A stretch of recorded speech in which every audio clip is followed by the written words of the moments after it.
Africa Day, formerly African Liberation Day, is celebrated every year across Africa to raise awareness on the continent's journey to free its people from the bondage of colonialism and apartheid.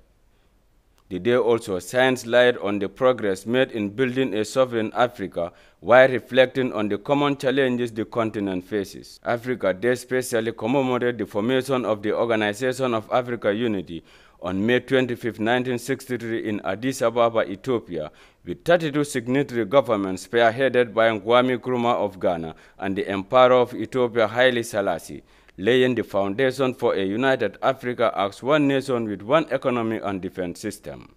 However, the dreams of these great men who had tried a lot for the unification of the continent remains unachievable until their demise, leaving the continent in a state of conflict and disparity as war and political conflict tear the continent apart.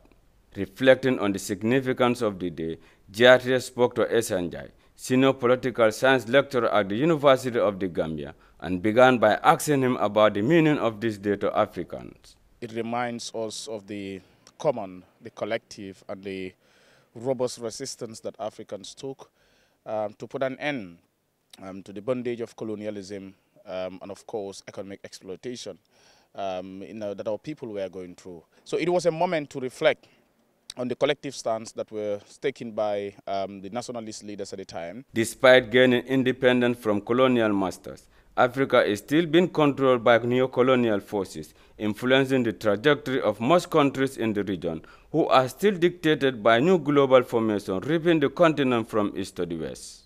I think what is responsible partly for this failure is that many of our leaders currently are concerned more about what is of interest to them personally and what is of interest to their countries. When we say we are liberated, independence and all that, we just look at this in the political context. But how about the economic context?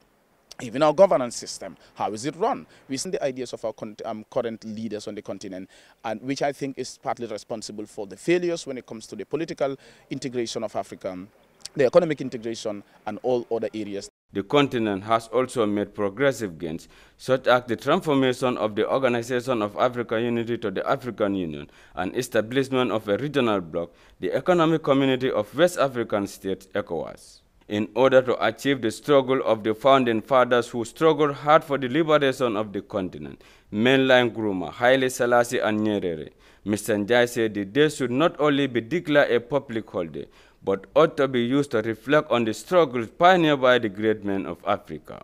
Well, it cannot be every year, claiming to be celebrating African Liberation Day in fanfare and all that, and declaring public holidays. That is not the essence of it.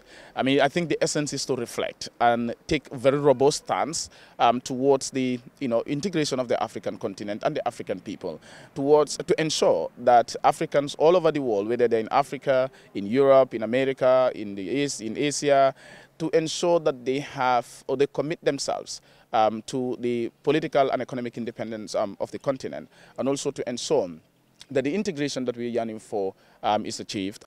Slowly but surely, as the continent continues to produce young brains of intellectuals who are committed to continue the struggle of the founding fathers, there is hope that the continent will one day be united as one state with one currency and defense system. When we said African Liberation Day again, we want to see a Gambia with proper economy, Gambia with lots of industry, the Gambia that will not allow its youthful population to perish in the Mediterranean Sea, an Africa of free war zone, an Africa that you will enter a train and go all the way to South Africa and come back the next day, an Africa that will see that the youths can easily cross each borders without any hindrance. That's the Africa we want to see. Despite its vast wealth in mineral resources, Africa continues to depend on grants and loans, strictly controlled by neo-colonial influences, making the continent subservient to the Western world. The question that remains unanswered is whether the continent is liberated or not, and what needs to be done to ensure Africa's freedom from colonial interference in all its affairs, leading to political unity to promote free trade, free movement of people as well as goods and services. Bawa Sila, GRTS.